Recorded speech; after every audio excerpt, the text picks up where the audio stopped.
Hello, and welcome to this description of how to work on your research project.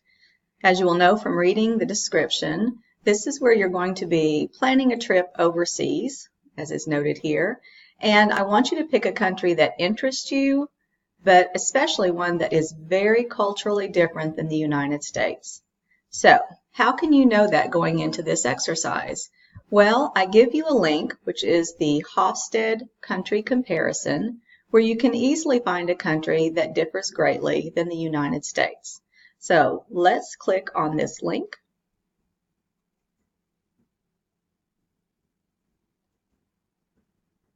We'll give it a second to take us there.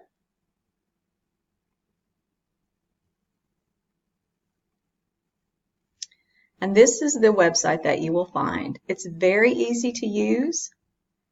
These cultural patterns were discussed in Chapter 5, so you've read a bit about them already. And this is such an easy website. So I want you to type in a country. Now I mentioned in your directions that you should not use Australia. Let me show you why. If we click on this, we don't actually have to type it in. We just go down and select the country. So here's Australia. And it shows you a rating for 6 different cultural patterns, again, that are discussed in Chapter 5. Now I want to compare this to the United States.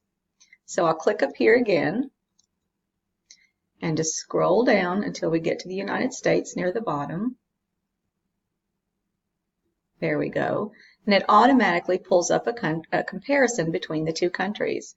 However, there's not much of a comparison. Look how similar we are across these 6 different patterns. So very similar, it wouldn't make for a very interesting paper.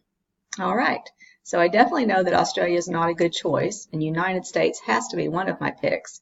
What could I pick next? I'm going to show you an example of a country I already know is very different than us, Guatemala. This is not a country then that you can pick for your paper, but you can see how easy it is to find one. So if I click on Guatemala here, it pulls up both countries, and look how different. We don't even have any rating here for Guatemala on these last 2, but in the 4 that we do, we can see they're very different. In power distance, Guatemala is at a 95, the United States is at 40. Look at this one in individualism. The United States is at a whopping 91, Guatemala is only at 6.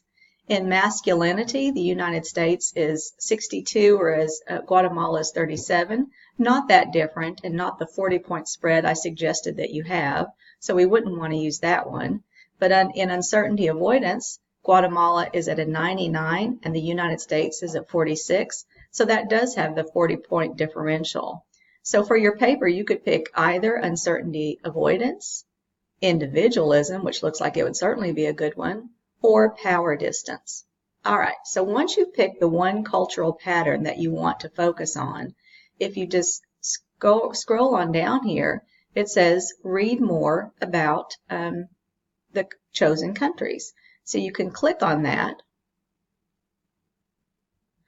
and it's going to give you a lot of description about Guatemala here, for example, what it means, what their ranking means, and things like that. So in your write-up, from your one selected cultural pattern, I want you to compare and contrast Guatemala with the United States. Okay, so now that we've picked our country and actually kind of addressed part 3 of our paper, let's go back to another thing I asked you to do. So I asked you in part 2 here to look up some differences in safety and security information. So this is as if you're actually planning a trip there. Once again, I'm going to hit Control and click on the link.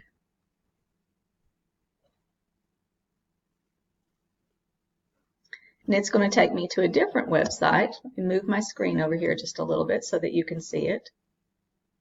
And it's going to take you to this web page. Here, you can type in your country that you have selected, the one that you're going to visit. So I'm going to type in Guatemala. Make sure to spell it correctly, and then click Search. And here very quickly pops up some information on a travel advisory in Guatemala, etc. There's a lot of information here, but a good place to go for an overview, if you scan down, Here it's safety and security. Click on that for your selected country, and you're going to see all kinds of information and warnings about travel in Guatemala. Obviously, you wouldn't use all of this in your paper. I just want you to read through it and pick some highlights to include.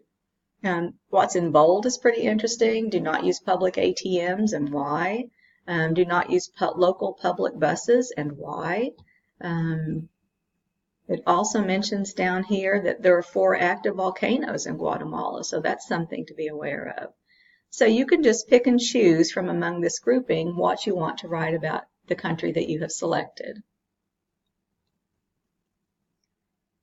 So going back to our paper then, it's going to be broken into 3 parts. The first part is just where you introduce us to your selected country, but you would only do that after picking the country based on the cultural pattern and show its location in the world. I'm asking you here for a map. Let me move my screen back over here. And here's where you would have your own reference sources that you find. You need at least 2 because you need a total of 4 for the paper. In part 2, you're going to use the State Department's Foreign Service Institute link that I just showed you, and you can use that as a source in your paper. And in part 3, you're going to get back into that Hofstede country comparison and do a lot of stuff here. You're going to identify at least one cultural pattern in which they vary. You're going to describe that pattern, and you're going to analyze how the 2 countries differ in regards to that pattern. Cite this source in your paper. So I've given you 2 up here, Hofstede, and the safety and security information, 2 of your 4 sources already. You'll need 2 more for part 1. And then, of course, the grading rubric, which gives you details on how your paper will be scored. I hope this introduction and overview has helped you in planning your project, and I hope that you enjoy doing it. I look forward to reading them.